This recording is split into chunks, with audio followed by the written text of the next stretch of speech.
तो derivation start से करते हैं। हाँ सर। डेरिवेशन कई तरीके से हम कर सकते हैं। जैसे अगर ये वेसल है, मैंने इसको क्यूबिक फॉर्म में ले लिया है। हाँ sir.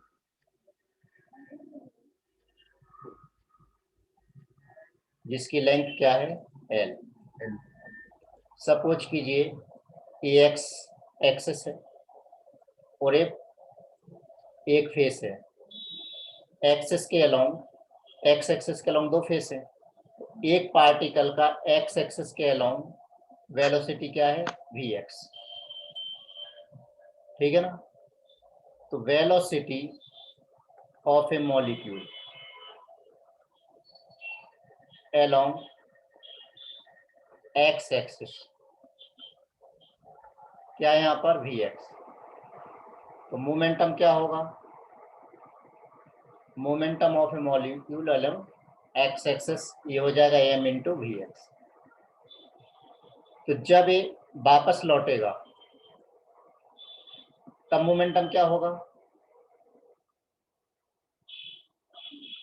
Momentum on returning back, on returning क्या हो जाएगा, माइनस एम वी एक्स।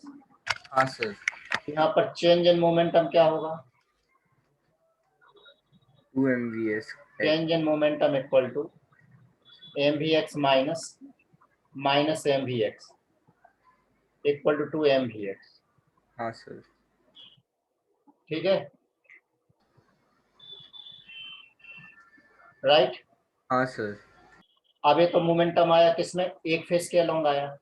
अब डिस्टेंस कितना कवर करेगा जब वो वापस लौटेगा, distance covered equal to 2l। तो टाइम टेकन, टाइम क्या होगा, distance by speed, velocity. Velocity. हाँ। क्लियर। हाँ सर। तो टी टाइम में, ये हमारा टी टाइम हो गया ना। अब हाँ मुझे बताइए मोमेंटम में चेंज कितना हुआ यहाँ पर, 2 mvx, और टाइम हमारा निकला है 2l/v। हाँ सर। अब टी टाइम में बताइए मुझे यहाँ पर, जब ये वापस से एक फेस पर जाकर के दूसरी फेस पर लौटेगा तो फिर मोमेंटम कितना लेना पड़ेगा हमें, उसका भी डबल लेना पड़ेगा। हाँ सर। तो फिर तो यहाँ पर 2l/v सेकेंड में चेंज इन मोमेंटम कितना है, change in momentum equal to है 2 mvx।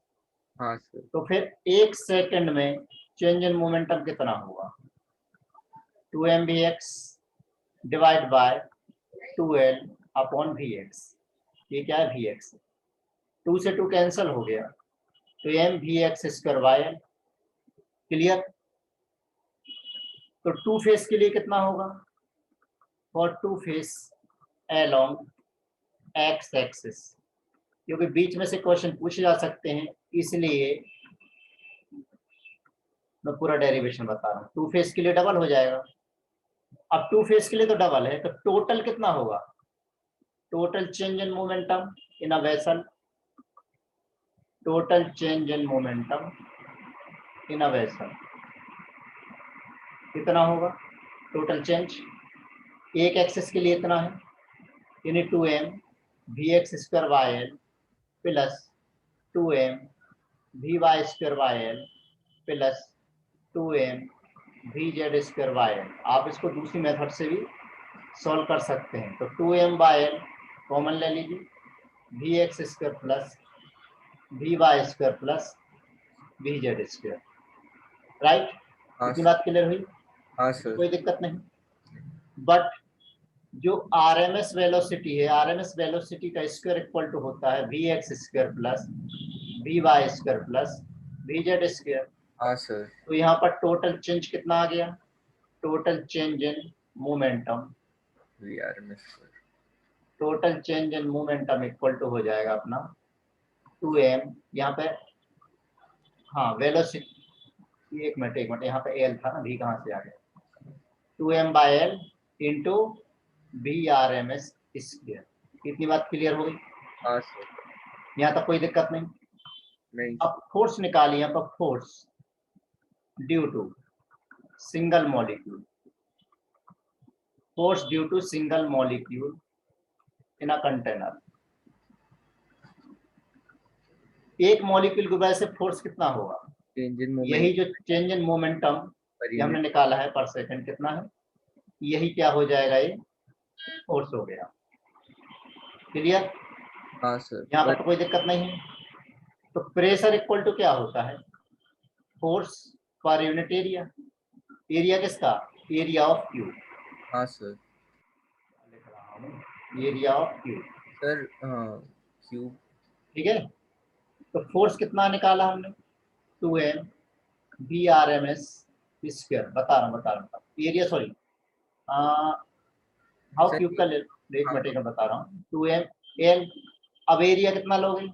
6 फेस है टोटल। क्या बोलते हैं उसको मैथ्स में? 6 फेस है, एक फेस का हो गया L स्क्वायर, 6 फेस का कितना हो गया? 6L total square. Face area. ठीक है ना, 6 फेस इंटू L स्क्वायर, यही हो जाएगा। हाँ सर। इक्वल टू हो गया 2m VRMS square bye 6L cube. L cube यानी क्या है यहाँ पर? वॉल्यूम। हाँ सर। ये हो गया 1/3 MVRMS स्क्वायर अपॉन में वॉल्यूम। ये चीज क्लियर हो गई। हाँ सर। तो एक मॉलिक्यूल के लिए ये हमारा क्या आ गया फाइनली प्रेशर। जो फाइनली फार्मूला है वो अब आप याद रखेंगे, 1/3 स्मॉल m एक मॉलिक्यूल के लिए है और सिंगल मॉलिक्यूल। सिंगल मॉलिक्यूल के लिए इतना है, तो n मॉलिक्यूल के लिए कितना होगा? 1/3m into n VRMS square upon में वॉल्यूम। किसके लिए है ये? किसके लिए है? For n molecule. ये बात क्लियर हो गई? हाँ सर। कोई दिक्कत नहीं इसमें? नहीं सर। अब मुझे बताइए m इंटू n क्या होता है? m इंटू n क्या होता है? m क्या है? सिंगल मॉलिक्यूल का मास। n क्या है? Number of molecule. तो दोनों को मल्टीप्लाई अगर हम कर दें तो एक मोल के लिए कितना हो जाएगा? m हो जाएगा ना, कैपिटल M। कैपिटल M हो जाएगा। हाँ ये सर। किसके इक्वल हो जाएगा? Molar mass. Molar mass.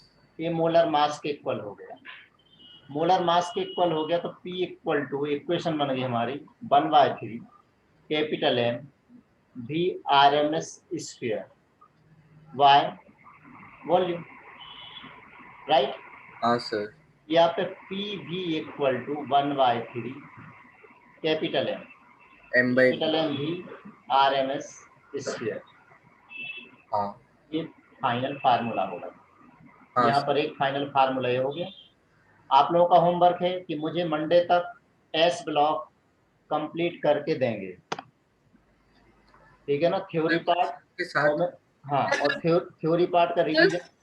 बोलिए, आगे बढ़ा जाए। तो 2 फाइनल फार्मूले आपको याद हो गए, याद हो ही जाएंगे। अब हमें मालूम है काइनेटिक एनर्जी क्या होती है। काइनेटिक एनर्जी इक्वल टू होता है 1/2 mv²। अब यहाँ पर v क्या है? RMS ले लीजिए। तो इसको 1/2 में करना है तो मैं क्या करूँ, उसमें 2 से नीचे डिवाइड करूँ और 2 से ऊपर मल्टीप्लाई करूँ, चलेगा? तो पी भी equal to 2/3 into 1/2 MVRMS²। Right? हाँ सर। पी भी इक्वल टू, नई इक्वेशन बन गई 2/3 इंटू काइनेटिक एनर्जी। राइट? हाँ सर। तो यहाँ से काइनेटिक एनर्जी का फार्मूला बन गया 3PV/2। हाँ सर। राइट? यहाँ कोई समस्या नहीं। नहीं सर। अब इसी में आगे बढ़े। काइनेटिक एनर्जी पर volume, per unit volume. Per unit volume का मीनिंग क्या है? वॉल्यूम से आप डिवाइड कर दीजिए। हाँ तो सर। उसको मैं ई के डैश ले लेता हूँ। ई के डैश यानी क्या हो गया? ई के बाय भी। तो ये क्या बन गया? 3/2 इंटू टी। यहाँ कोई समस्या? नहीं सर। कोई दिक्कत नहीं। इतनी बात सभी को क्लियर हो गई? किसी को इसमें प्रॉब्लम हो तो जल्दी से बता दीजिए। नहीं सर। नहीं, आगे बढ़ा जाए। हाँ सर। ठीक, अब यहीं पर देखिए, वेलोसिटी समझने के लिए नया कंसेप्ट है, Maxwell distribution law. Maxwell distribution law. तो मैक्सवेल डिस्ट्रीब्यूशन लॉ कहता क्या है? ये लॉ क्या बताता है? इसके अकॉर्डिंग वेलोसिटी और फ्रैक्शन ऑफ मॉलिक्यूल के बीच में जब ग्राफ प्लॉट करते हैं तो ये लॉ कहता है ग्राफ कैसा आता है? इस टाइप से आता है। तो उन मॉलिक्यूल का फ्रैक्शन, ये फ्रैक्शन है, उन मॉलिक्यूल का फ्रैक्शन बहुत कम है जिनकी वेलोसिटी जीरो है। अगर वेलोसिटी जीरो है तो फ्रैक्शन काफी कम है, ठीक। और जिनकी वेलोसिटी बहुत हाई है उनका भी फ्रैक्शन काफी कम है। तो किन मॉलिक्यूल का फ्रैक्शन ज्यादा है? उन मॉलिक्यूल का फ्रैक्शन ज्यादा है। देखिए ये वाला फ्रैक्शन ज्यादा है, उसे हम क्या कहते हैं? उसे हम कहते हैं मोस्ट प्रोबेबल वेलोसिटी। क्या बोलते हैं उसको? मोस्ट मोस्ट प्रोबेबल वेलोसिटी बोलते हैं उसको। तो ये बात तो समझ में आई ना यहाँ पर मैक्सवेल डिस्ट्रीब्यूशन लॉ में कि ग्राफ किस किस के बीच में प्लॉट किया हमने? ग्राफ किस किस के बीच में प्लॉट किया यहाँ पर? सर डी जल्दी से बताइए, ग्राफ किस किस के बीच में प्लॉट किया है? इंजन मोल्ड। हाँ, graph is plotted between fraction of molecule and velocity at given temperature. दूसरा पॉइंट क्या है? ये किस पर बेस्ड है? Based on law of probability. किस पर बेस्ड है? प्रोबेबिलिटी पर बेस्ड है। कौन बेस्ड है? Maxwell distribution law. क्लियर? हाँ सर। तीसरा पॉइंट, अभी एक्चुअली बताता क्या है? ये बताता है कि मॉलिक्यूल की स्पीड गिवन सैंपल में किस टाइप से है उसके बारे में बताता है। तो gives data of speed of molecule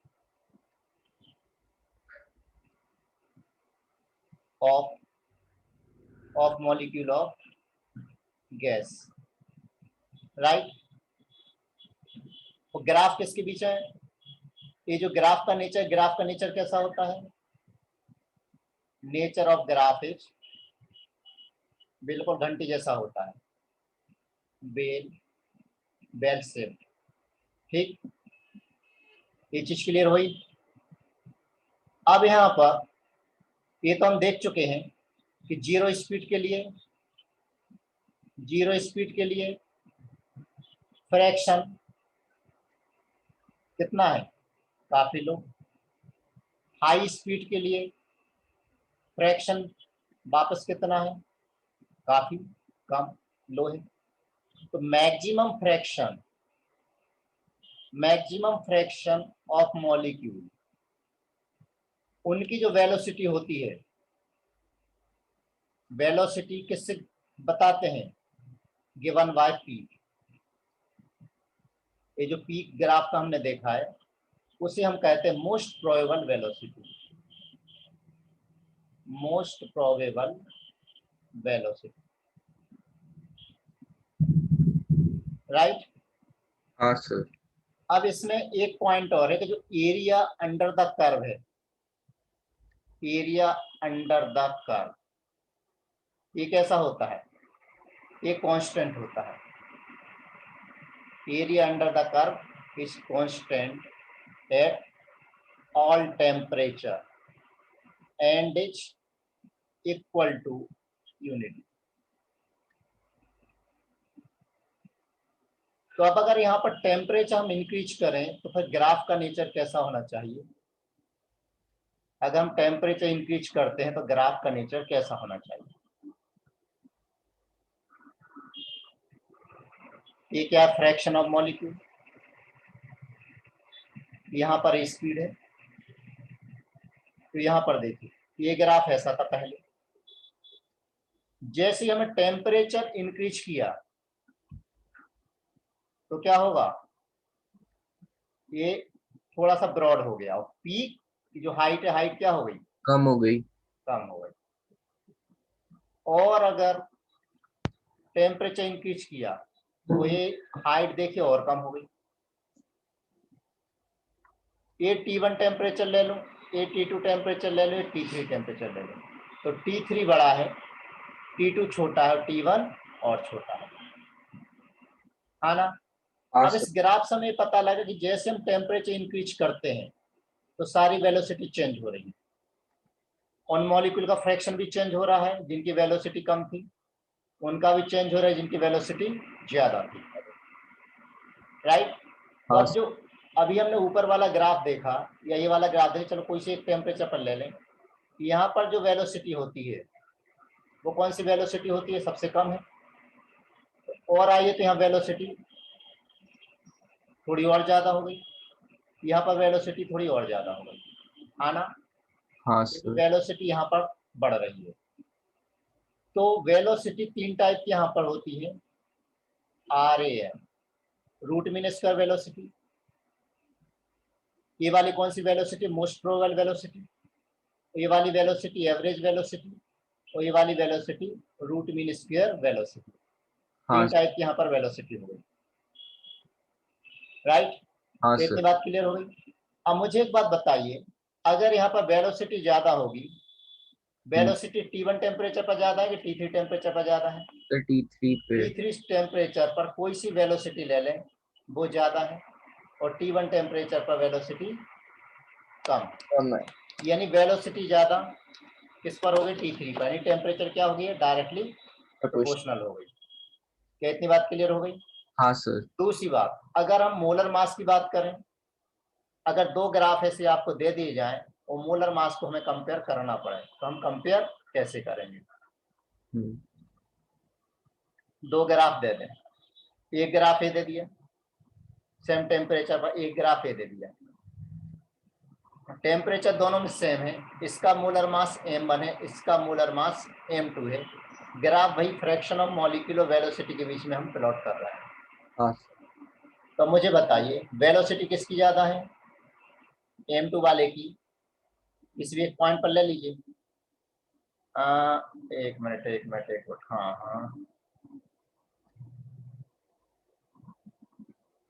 ठीक। अब मुझे बताइए ये वाली वेलोसिटी और ये वाली वेलोसिटी, कौन सी वेलोसिटी ज्यादा है सेम टेम्परेचर पर? पीक पर बताइए, पीक पर। अच्छा पीक पे। सर हाँ, वो सेकंड M2 वाला। की ज्यादा है, हाँ सर सेकंड की। M2 की ज्यादा है। अगर M2 ज्यादा है, M2 वाले की ज्यादा है, इसका मतलब क्या हो गया? M2 यानी ये मास छोटा होगा। अरे भाई जितना हैवी होगा मास क्या होगा उतना क्या हो जाएगा? कम हो जाए। जितना हैवी होगा वेलोसिटी क्या होगी उतनी कम कम हो हो। जाएगी। हाँ इसका मतलब हो गया कि वेलोसिटी क्या होती है? Inversely proportional to molar weight. हाँ जब सर। मोलर वेट अगर ज्यादा होगा तो वेलोसिटी क्या हो जाएगी? कम हो जाएगी। कम हो जाएगी। और यहाँ से हमें पता लगा कि velocity directly proportional to temperature, directly inversely जो भी वो भी हम आगे देखते हैं।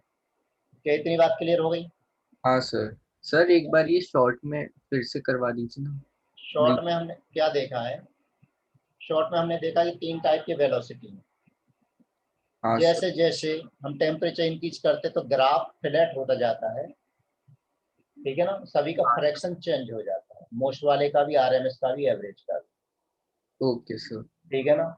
हाँ। सबसे छोटी वेलोसिटी कौन सी है? Most probable. उससे बड़ी कौन सी है? एवरेज। उससे बड़ी कौन सी है? Root mean square velocity. फिर हम तीनों वेलोसिटी की अभी हम बात करने वाले हैं। ठीक है सर। क्या इतनी बात क्लियर हुई है?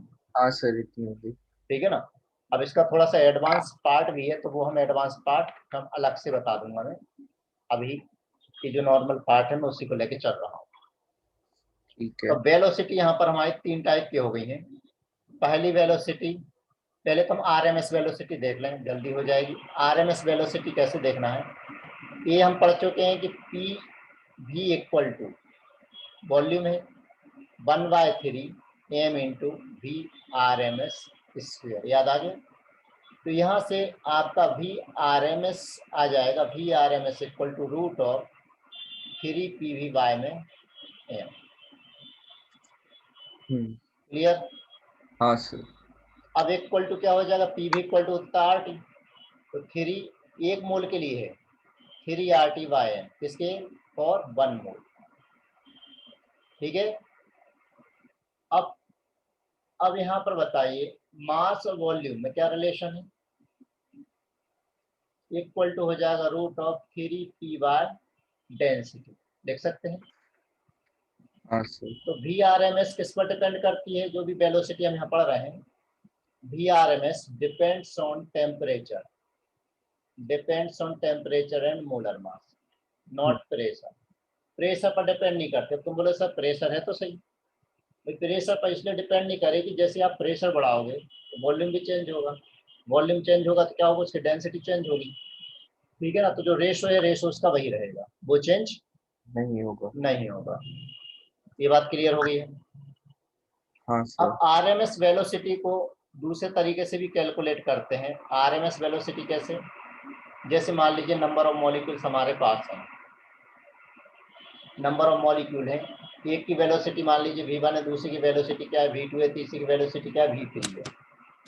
तो क्या करेंगे हम इसमें, सभी का स्क्वायर ले लीजिए, जितनी वेलोसिटी दे रखी है सभी का स्क्वायर का सम लेते जाइए, divide by total number of molecule, इसका रूट निकाल लीजिए, वो क्या कहलाती है, आरएमएस वेलोसिटी कहलाती है।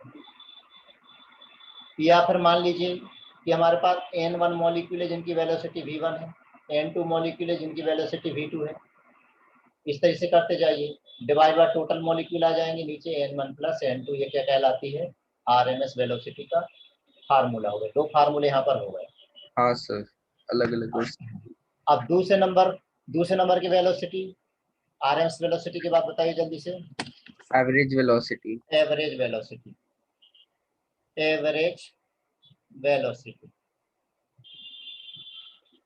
एवरेज वेलोसिटी को हम भी एवरेज से रिप्रेजेंट कर देता हूँ। एवरेज वेलोसिटी इक्वल टू, ये होता 8RT/πm या फिर 8PV/πm, लिख सकते हैं, ऐसा नहीं लिख सकते हैं। हाँ सर, लिख सकते पीवी ठीक है ना, पक्के में। सर ठीक है। एन कहाँ गया?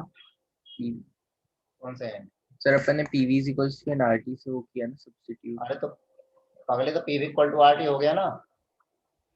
सर एन वन है क्या? अरे हाँ, एक मोल के लिए तो लिख रहे हैं अभी, ओके सर, ठीक है। और किसके लिए लिख रहे हैं, ओके। ठीक है। हाँ सर। ये बात क्लियर हो गई। हाँ सर। पीसी वेलोसिटी, हाँ एवरेज वेलोसिटी दूसरे तरीके से कैसे निकालते मालूम है, v1 plus v2 plus v3 divide by total number of molecule, या फिर ऐसा ले लो n1 v1 n2 v2, मान लीजिए n1 मॉलिक्यूल के लिए v1 वेलोसिटी है, n2 मॉलिक्यूल के लिए v2 वेलोसिटी है, डिवाइड बाय टोटल मॉलिक्यूल यानी n1 प्लस n2, लिख सकते हैं ना। हाँ सर। पीसी वेलोसिटी है most probable velocity, most probable velocity. तो मोस्ट प्रोबेबल वेलोसिटी को भी एमपी से रिप्रेजेंट करते हैं। इसकी इक्वेशन होते 2PV/m या फिर 2RT/m। तो तीनों का रिलेशन क्या है, V R M S is to V average is to V M P. V R M S कितना था, 3PV/m, ये कितना था, एवरेज कितना था, 8PV/m, हाँ। और ये कितना था, टू पीवी। 2PV/m। क्लियर। हाँ तो सर। जब हम इसको कंपेयर करेंगे तो पीवी तो कैंसिल हो गए, बचा क्या यहाँ पर, सर यहाँ रूट बचा खाली √3, यहाँ प्लस बचा √8 पाई पाई बाय पाई, तो यहाँ बचा √2, ये रिलेशन हो गया। हाँ सर। तो कभी भी एक वेलोसिटी दे रखी है, दूसरे को हमें कैलकुलेट करना हो तो हम आसानी से कैलकुलेट कर सकते। कर सकते हैं। हो जाएगा ये, हाँ सर। कोई समस्या नहीं इसमें। नहीं सर। ठीक है, आगे बढ़ा जाए। हाँ सर। अब हम आते हैं किस पर, हाँ कोई डाउट हो इसमें तो बताइए। तो अब हम आते हैं किस पर, रियल गैस पर आते हैं। रियल गैस क्या होती है? आइडियल गैस तो हमने पढ़ ली। हाँ सर। रियल गैस क्या क्या होती है? तो रियल गैस का मतलब क्या है, वो आइडियल गैस क्या है? सर रियल गैसेस लॉ ओबे नहीं करती। हाँ, रियल गैस। आइडियल गैस क्या होती है? Obey gas law. सभी गैस लॉ को ओबे करते हैं। हाँ सर। और A don't obey gas law. ये PV equal to NRT equation को फॉलो ओबे करती है, और A PV equal to NRT obey नहीं करती। जेड इक्वल टू होता है पीवी बाय एनआरटी, जिससे हम कहते हैं कंप्रेसिबिलिटी फैक्टर, इसकी वैल्यू 1 होती है। वो यहाँ पर जेड की वैल्यू 1 नहीं होती है। वॉल्यूम यहाँ पर क्या होता है, निगलिजिबल, और यहाँ पर वॉल्यूम नॉट निगलिजिबल। ठीक है ना। Force of attraction, force of attraction molecule के बीच में कैसा होता है, निगलिजिबल, और यहाँ पर होता है कंसिडरेट। Not negligible. हाँ। आइडियल गैस को हम लिक्विफाई कर सकते हैं, कांट भी लिक्विफाई, क्योंकि उनके बीच में अट्रैक्शन ही नहीं है। हाँ सर। और ए कर कैन सकते। Be liquefy, right. हाँ सर। तो अब यहाँ पर देखिए, अगर हम पी और वी के बीच में एक ग्राफ प्लॉट करते हैं, पी और वी के बीच में ग्राफ प्लॉट करते हैं,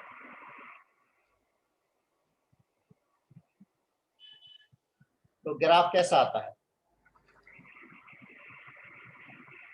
रेक्टेंगुलर हाइपरबोला। ऐसे आता है। हाँ सर। अब यहाँ पर थोड़ा सा ग्राफ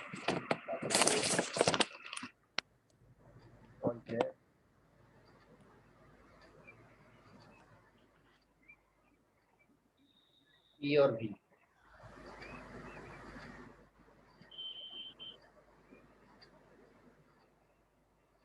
हाँ ऐसा सर। ग्राफ आया। हाँ सर।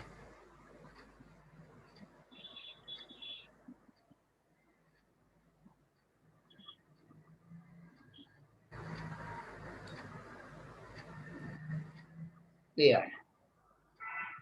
हाँ ए वाला जो ग्राफ है, ये किसके लिए है, आई। आइडियल गैस के, क्योंकि आइडियल गैस के लिए ग्राफ 0 वॉल्यूम के क्लोज रहे। तो ये किसके लिए है, रियल गैस के लिए। और रियल गैस क्या फॉलो करती है, रियल गैस ओबे वान डर वाल इक्वेशन। हाँ सर। ये बात क्लियर हो गई। हाँ सर। अगर हम कंप्रेसिबिलिटी फैक्टर और उसके बीच में, कंप्रेसिबिलिटी फैक्टर और वॉल्यूम के बीच में ग्राफ प्लॉट करें, ग्राफ कैसा आना चाहिए, जेड की वैल्यू अगर 1 आ रही है तो ये किसके लिए हो गया, आइडियल गैस के लिए। अगर 1 नहीं आ रही है तो वो कौन सी गैस के लिए हो गया, रियल गैस के लिए। गैसेस के लिए। अब यहाँ पर z इक्वल टू अगर 1 नहीं है तो 2 कंडीशन हो सकती हैं, z इज ग्रेटर देन 1 और z is less than 1। Greater than 1 का मतलब क्या है कि z इक्वल टू देखिए होता है p molar volume by nRT। हाँ तो सर। यहाँ पर p इसकी वैल्यू ज्यादा होगी, यहाँ वैल्यू ज्यादा होगी तो कौन सा डेविएशन कहलाएगा, ये कहलाता है पॉजिटिव डेविएशन। पॉजिटिव डेविएशन में रिपल्सिव फोर्स होता है, और यहाँ पर जेड की वैल्यू लेस देन 1 है, यानी PVM लेस देन NR। कौन सा डेविएशन कहलाएगा? Negative deviation. और फोर्स कौन सा होता है? अट्रैक्टिव फोर्स होता है। ठीक है, हाँ ये बात क्लियर हो गई। हाँ अब जैसे अगर मैंने क्वेश्चन दिया कि 1 मोल गैस का मान लीजिए वॉल्यूम कितना दिया है, सपोज कीजिए 33.6 ml दिया है। अब हमें पता करना है कि गैस का नेचर क्या है, नेचर ऑफ गैस। ये NTP पर दिया है 8 NTP, तो हम क्या करेंगे? Z फाइंड करेंगे।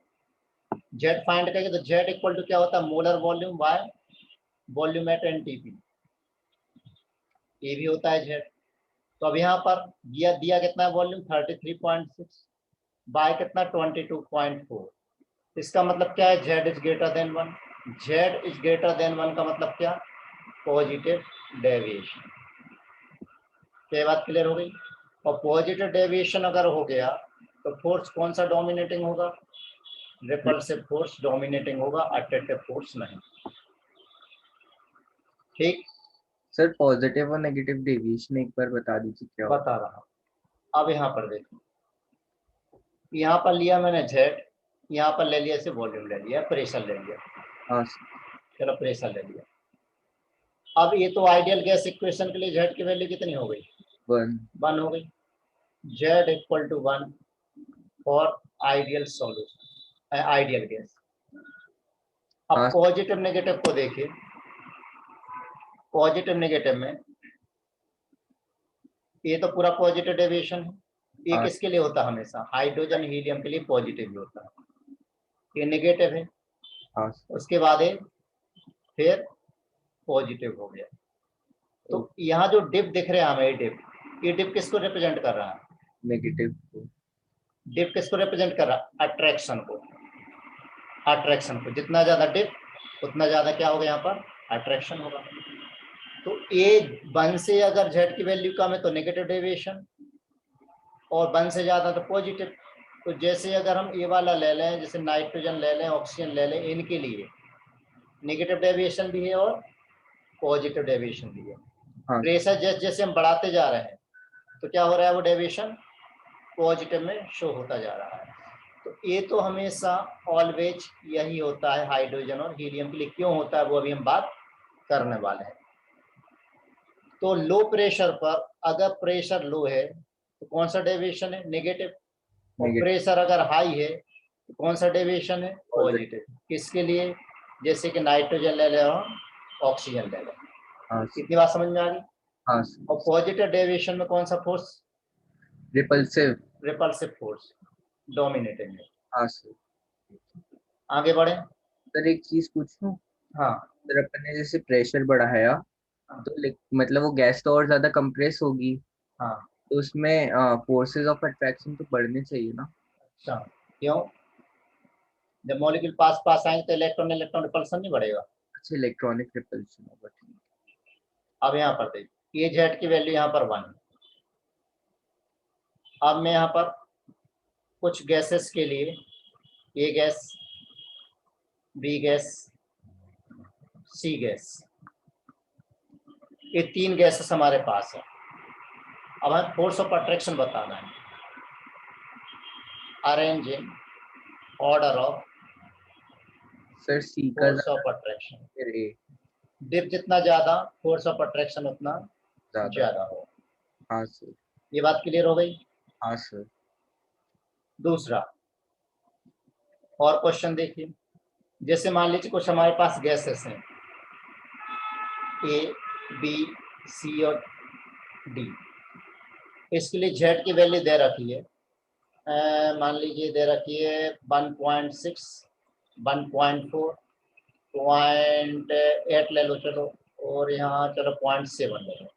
अब हमें अरेंज करना है डेविएशन के ऑर्डर में। ऑर्डर ऑफ डेविएशन क्या होगा? सर सबसे ज्यादा डेविएशन किस में है? ए का ए का कितना है? 0.6 0.6, से। ए में डेविएशन हो गया 0.6, उससे कम फिर बी का 0.4। बी का, बी में 0.4, चाहे पॉजिटिव हो चाहे नेगेटिव हो। फिर उसके उससे कम बी का है कितना है 0.3 है। नेगेटिव उससे कम सी का कितना है 0.2 है। सर। हाँ डेविएशन मतलब मॉड में ले लिया ना अपन ने। हाँ मॉड ही ले रहा है ना। आ गया। हाँ सर। अब अट्रैक्टिव फोर्स के ऑर्डर में, ये तो देखा हमने order of deviation. Attractive force का ऑर्डर बताइए। सर डी का सबसे ज्यादा डी से बी है।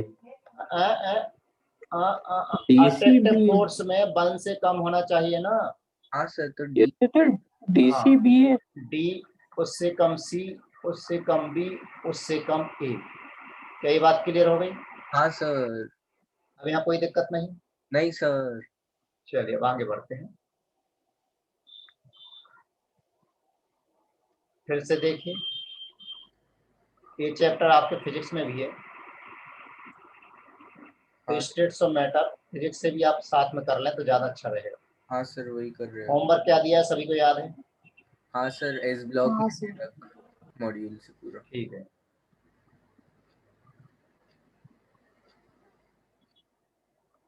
अगर ये दिया एक T1 है और एक T2 है, अब मुझे बताइए T1 और T2 में क्या रिलेशन? सर T2 बड़ा होगा।